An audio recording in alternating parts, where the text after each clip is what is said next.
Bienvenue à l'écoute de l'émission Destination Céleste.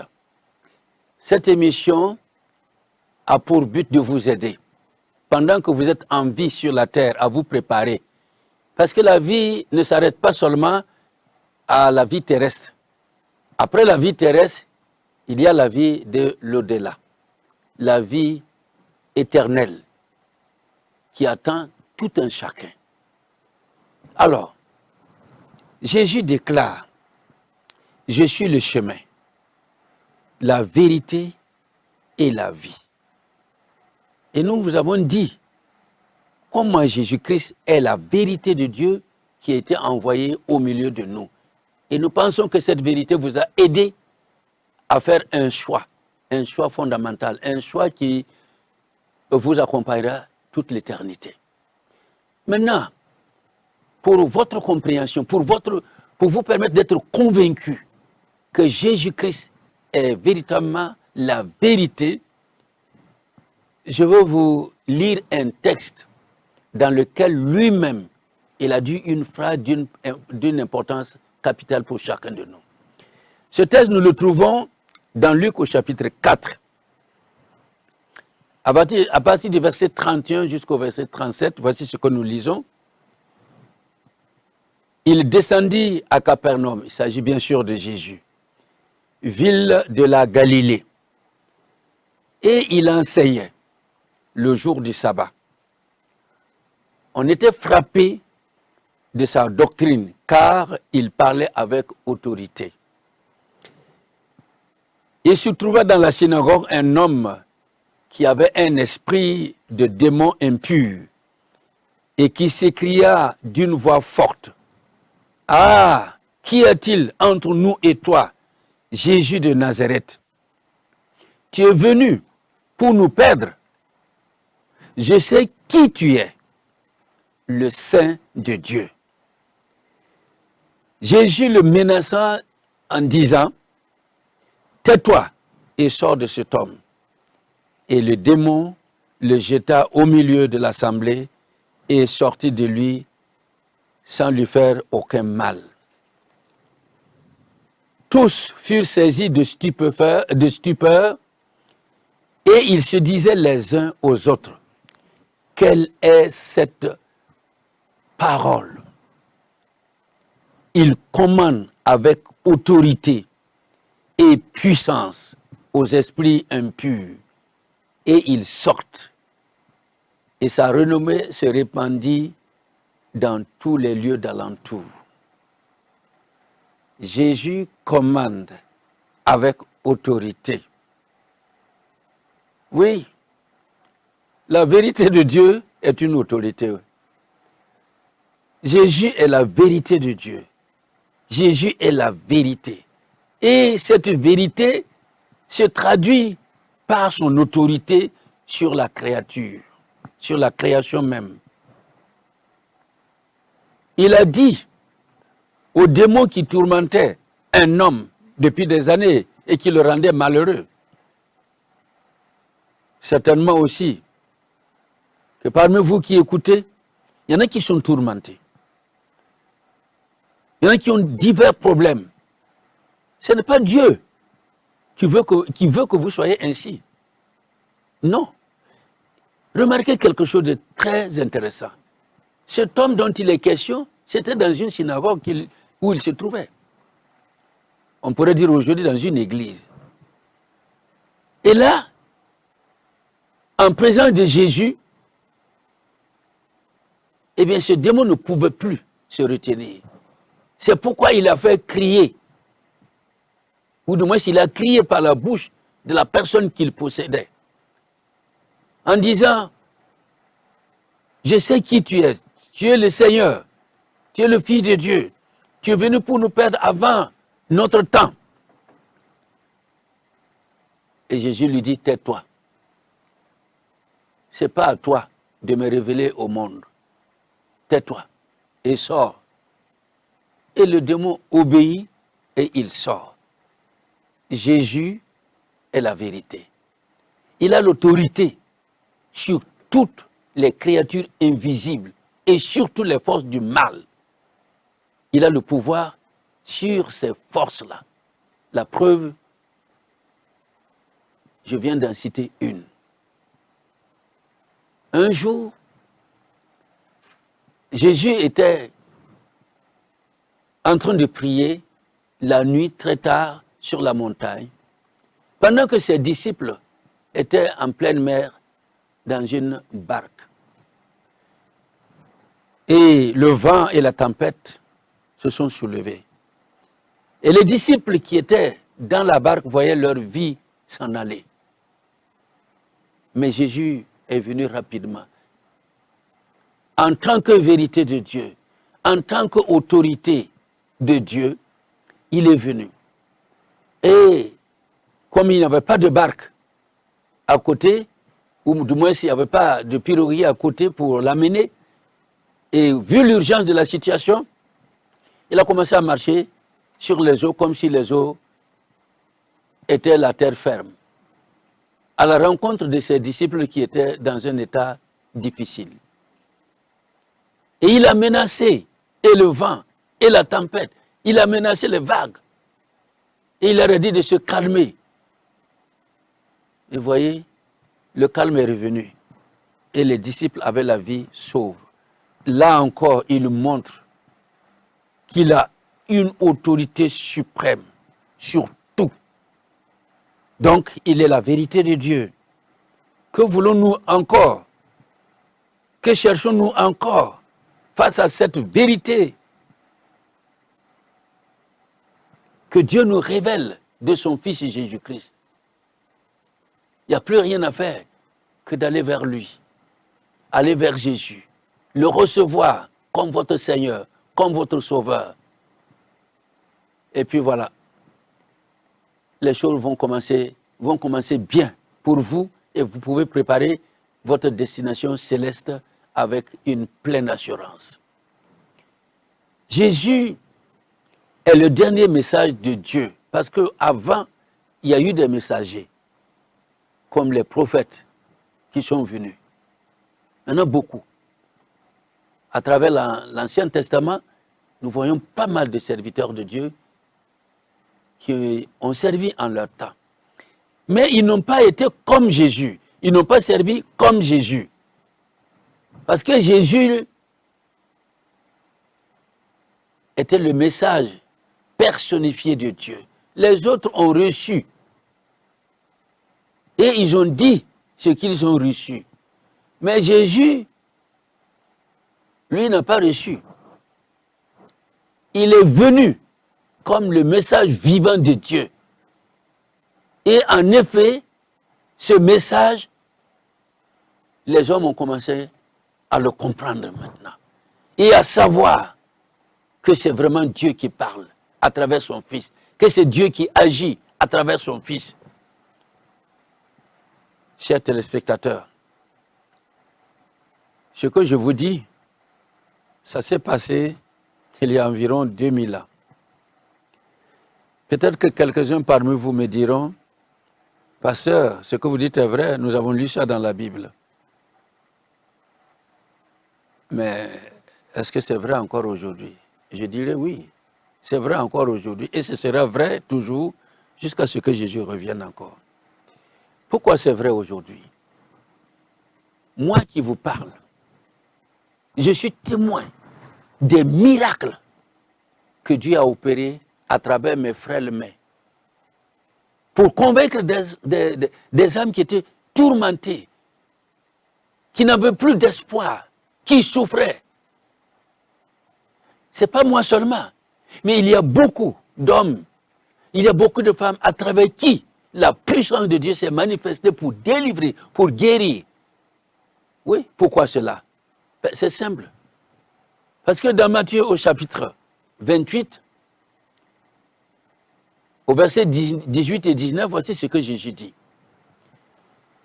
C'est après sa résurrection, c'est le jour de sa montée au ciel, donc il a fini son ministère terrestre, il repart auprès du Père. Voici ce qu'il a dit. Tout pouvoir m'a été donné dans le ciel et sur la terre. Tout pouvoir. Par le Père, bien sûr.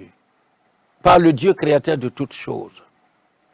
Et il dit à ses disciples, allez et faites de toutes les nations des disciples en les baptisant au nom du Père, du Fils et du Saint-Esprit.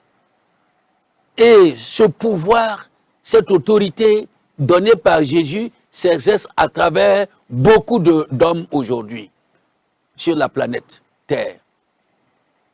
Et tout cela montre que Jésus est la vérité. En son nom, des malades sont guéris. En son nom, des démons sont chassés. En son nom, beaucoup de miracles s'opèrent.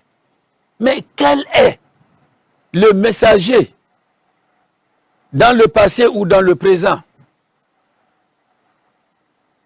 qui peut faire ce que Jésus a fait et qui peut ordonner à ses disciples de faire exactement ce qu'il a fait en leur léguant une partie de son pouvoir? Moi, je n'en trouve pas. Je n'en trouve pas. Je sais qu'il y a beaucoup de religions dans notre ville et dans notre pays.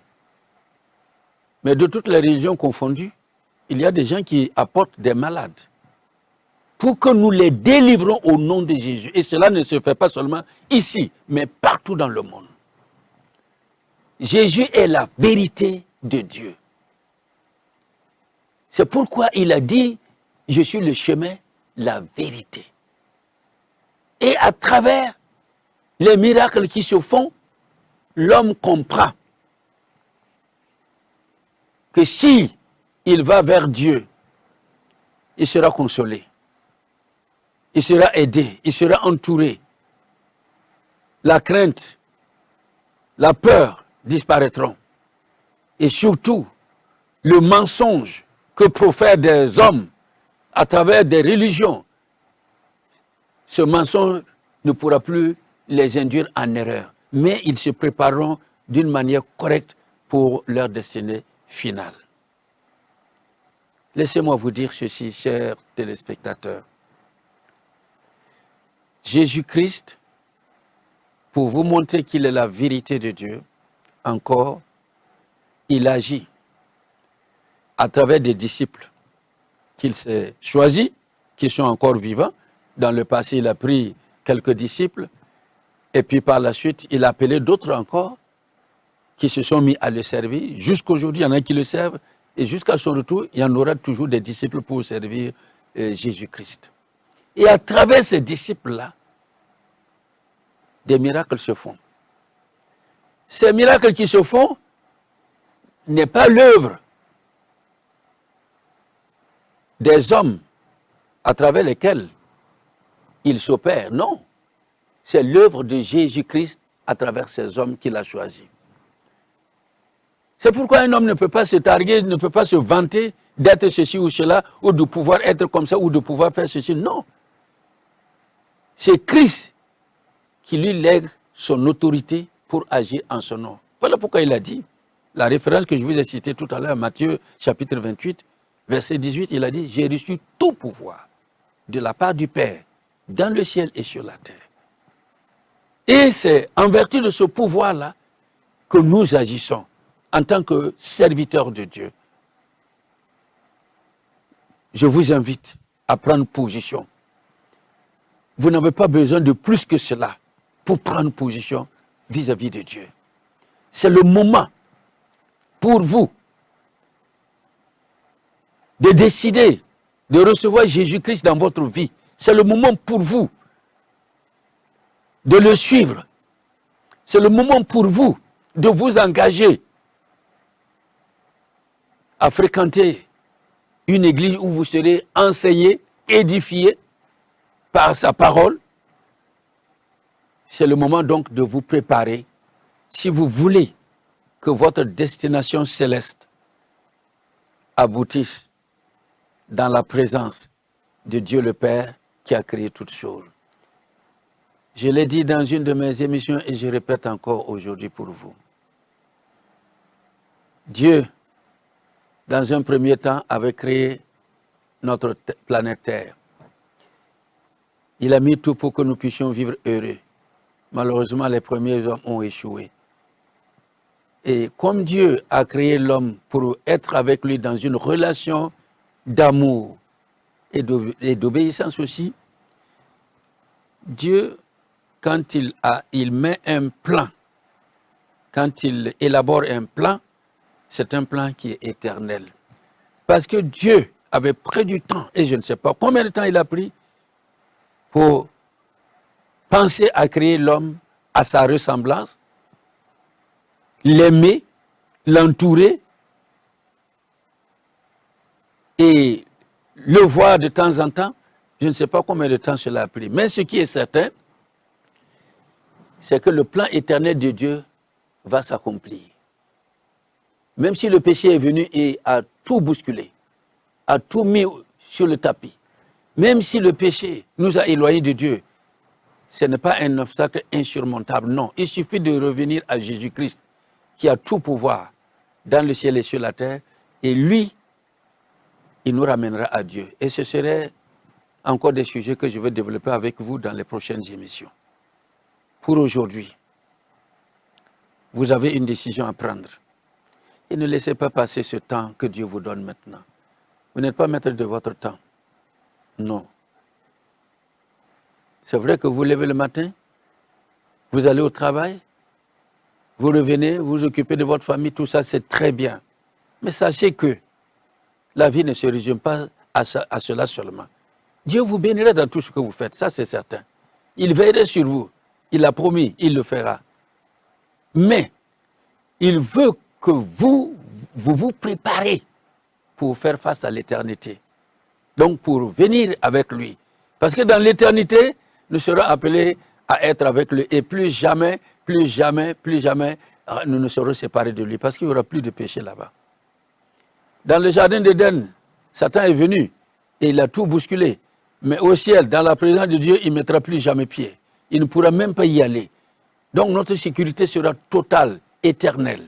C'est pourquoi maintenant, il faut prendre conscience de cette vérité biblique et se préparer. Êtes-vous prêts, chers téléspectateurs?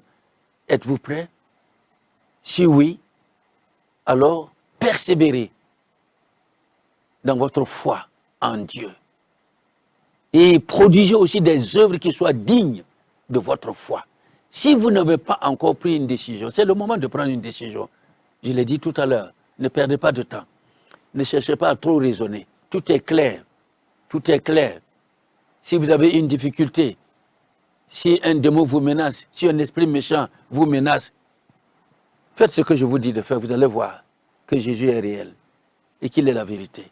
Menacez ce démon-là au nom de Jésus-Christ, crucifié, ressuscité. Jésus, Fils de Dieu, envoyé sur la terre. Et vous allez voir que le démon va vous laisser. S'il vous laisse, ce n'est pas pour rien. C'est le nom que vous avez invoqué là, qui est tout puissant pour lui et contre lequel il ne peut rien. Voilà la vérité. Voilà la vérité. Mais si vous connaissez cette vérité-là, pourquoi encore vous retenir, chers téléspectateurs? Il est temps. Vous pouvez nous écrire. Vous pouvez nous appeler au téléphone. Vous pouvez venir nous voir. Nous sommes prêts à vous aider, à vous accompagner pour que vous preniez la vie du bon côté et que vous vous préparez pour faire face à l'éternité dans la présence de Dieu le Père. Qu'il vous bénisse au nom de son Fils Jésus et qu'il vous donne un bon entendement de ce que, de sa parole que vous entendez et qu'il mette dans votre cœur ce désir de vous retrouver avec lui un jour. Qu'il vous bénisse. Je vais prier pour vous. Père Saint, j'ai transmis avec la faiblesse d'un être humain ta parole, mais ta parole n'est pas une faiblesse. Elle est une puissance qui convainc, une puissance qui délivre, une puissance qui sauve.